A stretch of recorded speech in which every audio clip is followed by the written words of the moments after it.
Good morning mga tol. So nagbabalik ako dito sa channel after 2 months na lang upload. And syempre nagbabalik din na KMTV tayo ngayon. So balik mountain bike. And ito nasa ruta na tayo ngayon. Kasama natin si Sir AJ nasa harap. And ang reason kung bakit tayo nagbabalik mountain bike ay nitong upcoming June 8 sasali tayo sa event na tinatawag na Cordillera Challenge 2025. Really excited ako kasi isa ito sa mga bucket list na ride na gustong gusto ko, and ito nagkaroon tayo ng chance para makasali ngayong taon. And dahil malayo kami sa mismong Cordillera, wala kami ganong maaahon na spot dito na pwedeng pag-trainingan lalo ng mga off-road, kasi nung napanood namin maraming off-road kaya ito search kami ng mga magagandang kahit mga maikling trail lang saka mga maaahon na ruta dito sa amin, talagang tinitira na namin. Kaya ngayon medyo maraming rolling hills, saka may mga pangilan-gilan na at off-road gravel section. Tinitira na namin para kahit paano may ensaya kami. So tara, sama ko kayo sa aking pagbabalik sa mountain bike at syempre pag-upload dito sa channel. Ayun, medyo marami din kasing mga ginagawa sa bahay at sa trabaho, kaya ayun, hindi na tayo gano'n nakakapag-upload, pero subukan ulit natin mag-upload. And ayun, balik MTV content tayo. Let's go.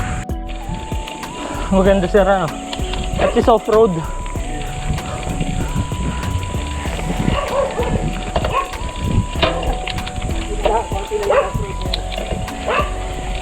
So kanina meron kaming bridge na dapat na dadaanan, kaso binakbak na gawa ng ginagawa itong kalsada na to. Tingin ko sa semento yun na. Sir, good morning po.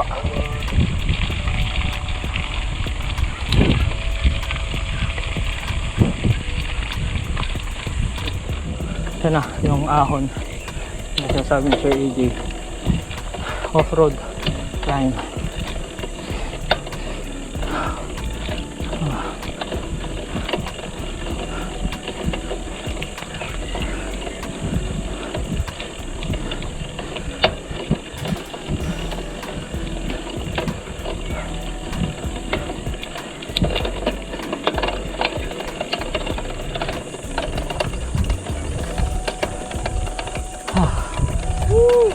Tari ka. Naggising nga sa dulo.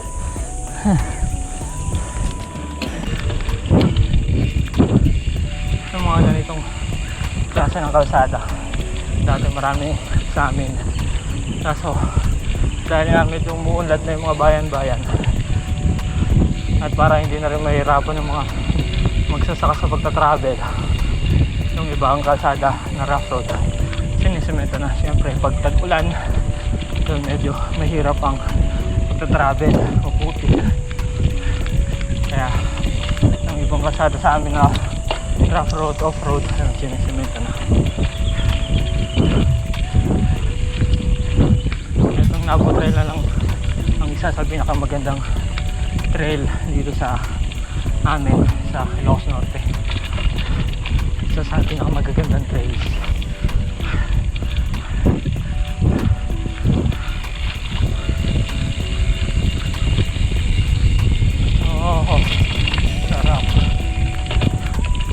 Rideable ka lang, Lester Sa kanila. Oh. Ayun, shout out sa kanila Lester. Kaso wala nga yung may karere.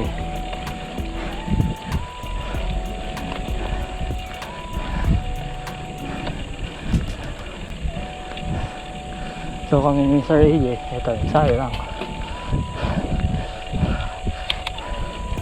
Para na lang talaga.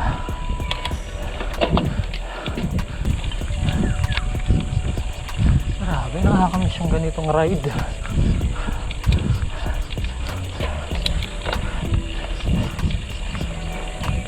Talagang pang sentido mo lang mararanasan yung ganito. Gamit to. Lusong yan, sir. Oo. Yun, lusong daw. Parang na luto. Okay po. Parang kagaya dyan. Dahan-dahan lang tayo.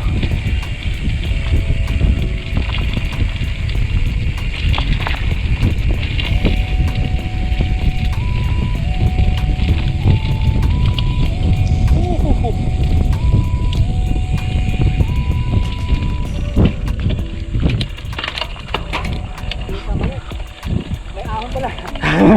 Sorry. Okay lang. Akala ko na. Woo!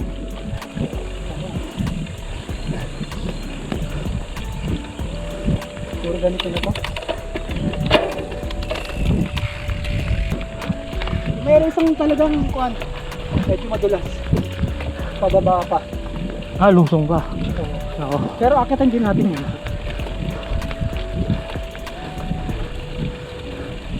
Yun yung dulo nito. Kasi hindi tayo akit ng Nabo eh. Mahaba din ano. So, 4 kilometers, 5 kilometers.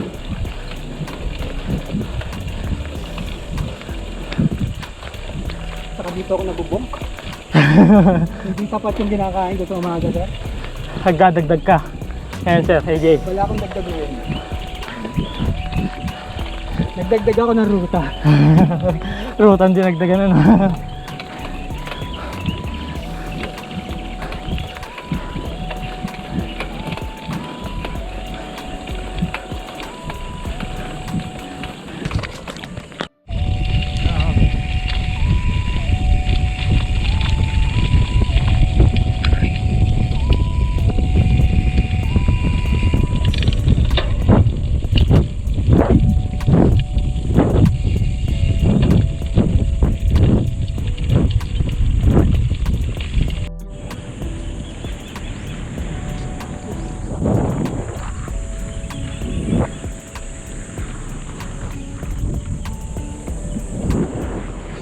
So ngayon, may bundok dito sa bandang kaliwa, meron din bundok sa may bandang kanan.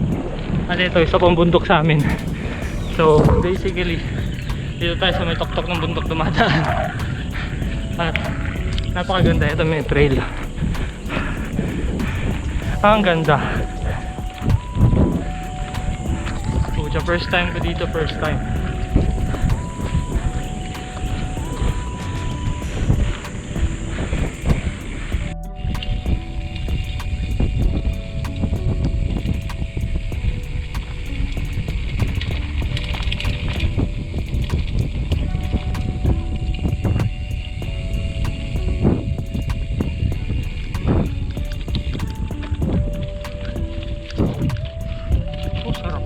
Talaga.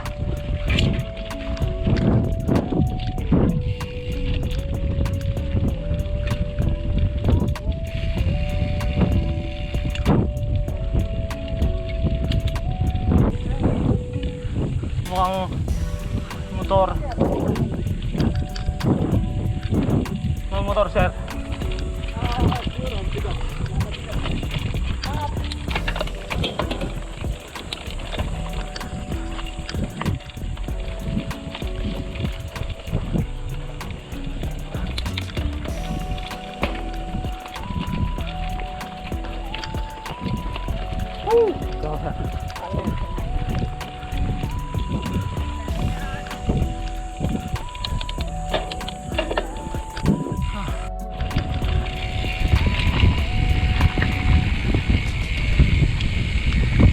Dehado lang ako sa grip ng gulong ko, kaya medyo tansya-tansya lang tayo. Sarap! Anong tansya-tansya? Tira agad!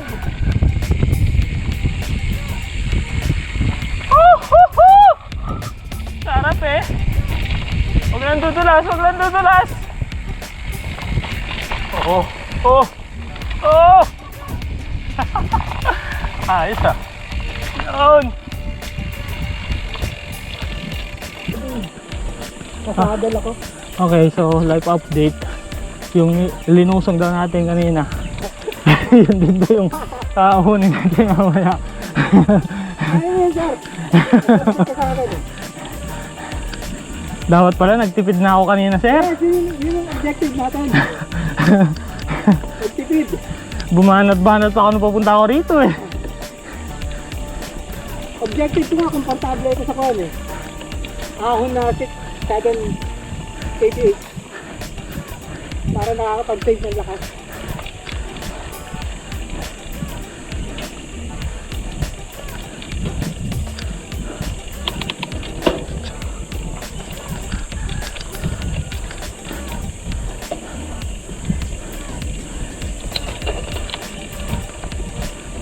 Ganda na. Opo. Lalo pag tuyong-tuyo siguro yung kalsada, ano sir? Wala kang kaba. Pag mga ganitong hard pack kasi medyo madulas pa to eh. Oo, pag madasa.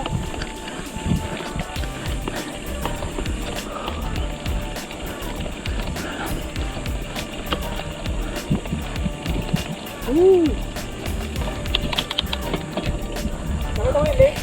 Sa kanan? Ah! Wow! Dam daw yan, dam.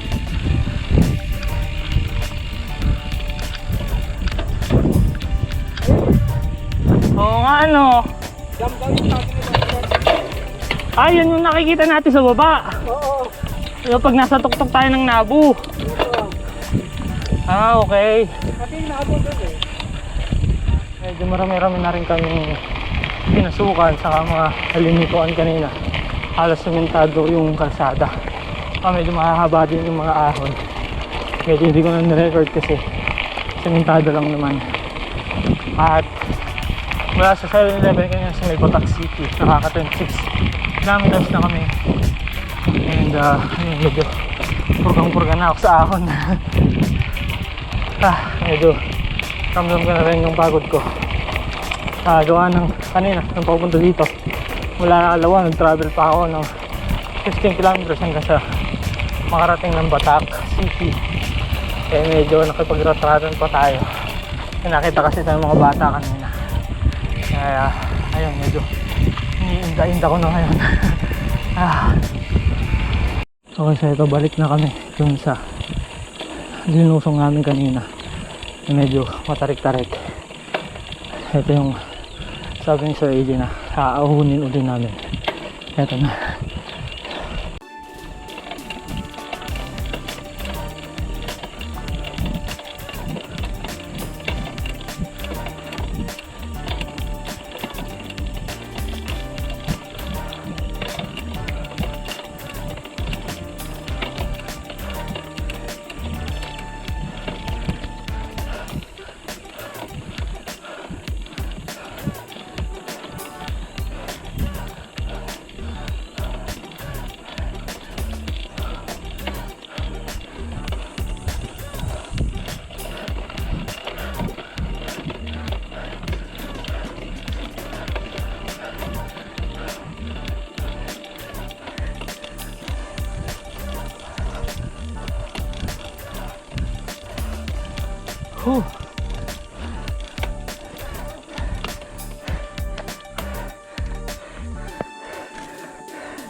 Nadulas si Sir AJ.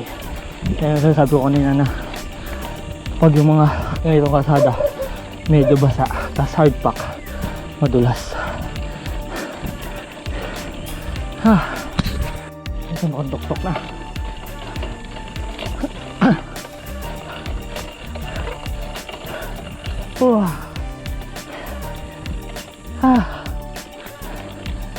Shit.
Okay, yun. So, balik na kami nakabalik na ako ng highway.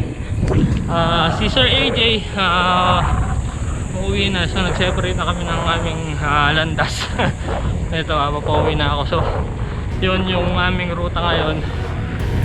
Nakaka 47 kilometers. Medyo marami akong nakat kasi isa lang yung battery ng GoPro eh. Medyo palyado na ngayong iba. Kaya hindi na ako gano'n nakapag-record kanina. Pero, nonetheless, sulit naman yung ensayo. So naging endurance ngayon. And yun, at least